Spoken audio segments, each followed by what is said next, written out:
while since I've recorded or posted anything about the acoustic guitars, 2 at a time, and I have finished the first one, and I'm quite pleased with it. I should be doing a demo here before too long. I'm waiting for a friend of mine to play it, and but I'm very happy with the outcome. So this, for all intent and purposes, is identical to the first guitar, unless I decide to do something different. I don't think I will change anything up in this case. I'm going to glue the back on, and in the process of building the first one, I acquired some tools from a guy that was basically just done with it, and I didn't buy anywhere near all of the stuff he had, but I bought a bender, side bender, this little go bar deck that had 2 different size rods, and actually had the fiberglass rods that are small enough in diameter to actually flex. I believe he got this from Blues Creek guitars. The bender is also from Blues Creek guitars. So anyway, I got the back fit properly, and it's a tedious process. I mean, if you're into building, then it's just part of what it is, and everybody that does this knows that it just takes some time to lay out all the cross braces on your rims, and cut the notches, and then file the notches deep enough to accept the braces. My braces on these are 2 millimeters, nominally 2 millimeters. I measured a popsicle stick, and I'm already rabbit trailing. Measured a popsicle stick, and a popsicle stick is right at 2 millimeters. So I was able to just put one on each side and then carve down to that, and as soon as it hits the popsicle stick, it flattens out and just takes that off. Anyway, and then you sand it, so they're probably a little under 2 millimeters, and like that. So we're ready to do this thing.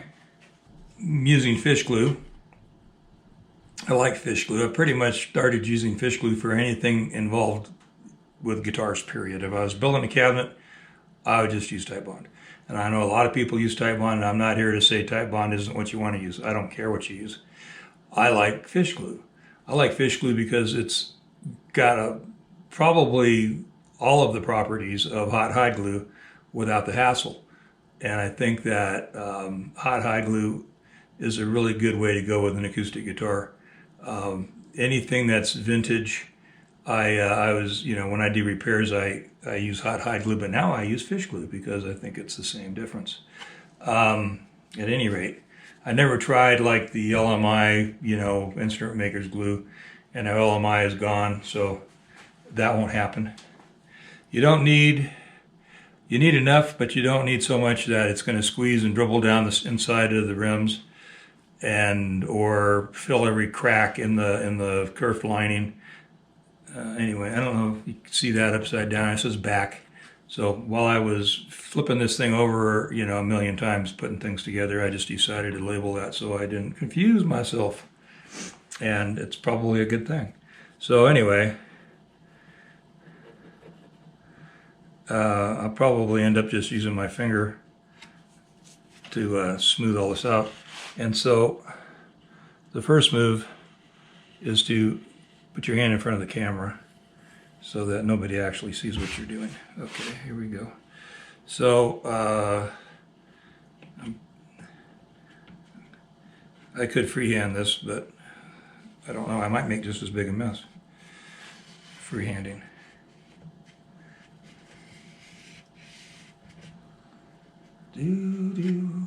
Anyway, there will definitely be some cleanup involved, or need to be some cleanup involved.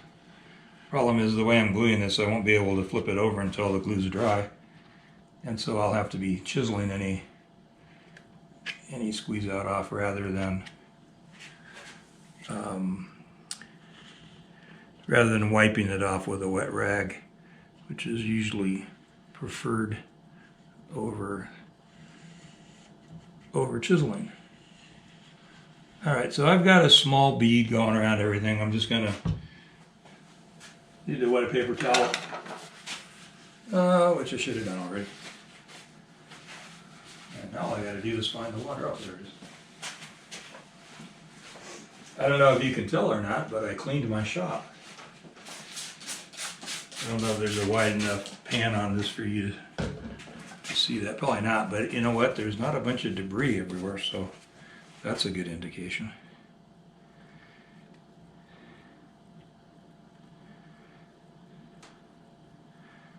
So I am rubbing around the inside of the block just so that I don't have glue right on the very edge, because it will squeeze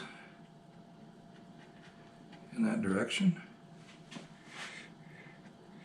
You don't have to like be crazy about getting this on like you do with hot glue, but you don't want to waste any time either. So try to get it down. Like I said, without wasting a lot of time. It will take a while to get the go bars on, and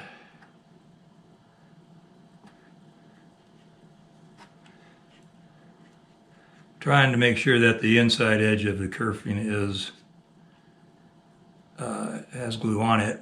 At the same time, not necessarily all of the glue. Any squeeze out we get toward the outside is a freebie, in my opinion, because I just route that off. Don't have to worry about it. I do have some going down my side braces. You might notice that on the little side reinforcing strips, I used ebony. I don't know if you can see that or not. You can kind of see that. And I also run them all the way to the top, to the rim, you know, the full width of the rim, and that is by design.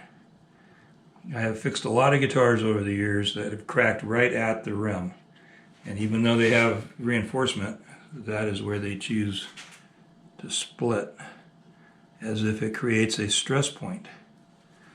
Imagine. So anyway, I built my first one with them all the way through, and I built this one. The first one I did put little pieces of lining back in to cover that, but I didn't on this one. I don't think it's necessary.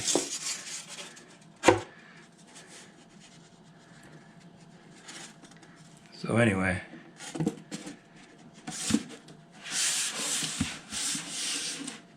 just this lines up with the center of my body, so I'm just lining it up there. I made this the last time so that I wouldn't dent my top. I actually glued the back on with clamps last time, but this time I'm using the cardboard, and it's double thick because even though I used a single layer last time, or I started to use a single layer, and something happened. I got some dents. They all swelled back out, and that wasn't an issue after all, but you know. There we go.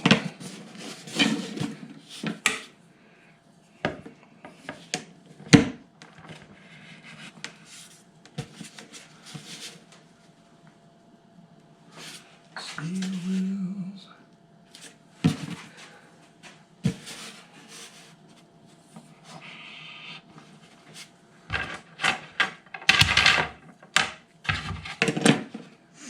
Now I'm basically putting a go bar over each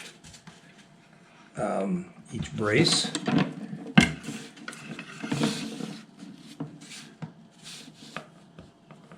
Did I say basically? I am putting the go bar over each brace.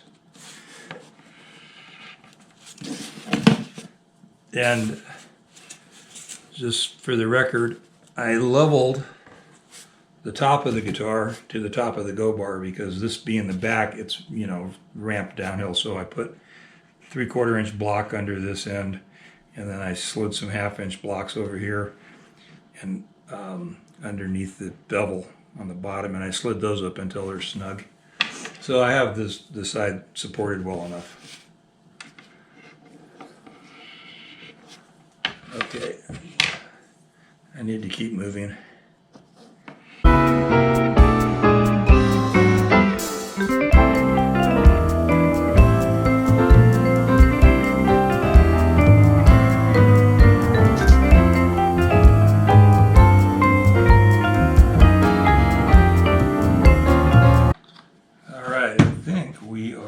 Set.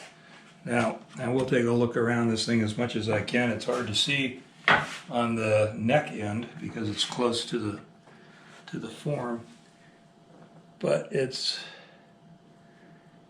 very tight back here.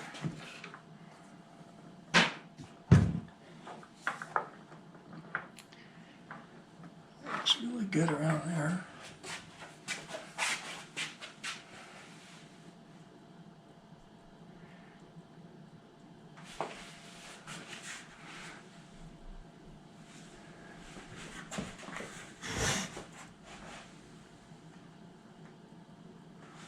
Looks excellent.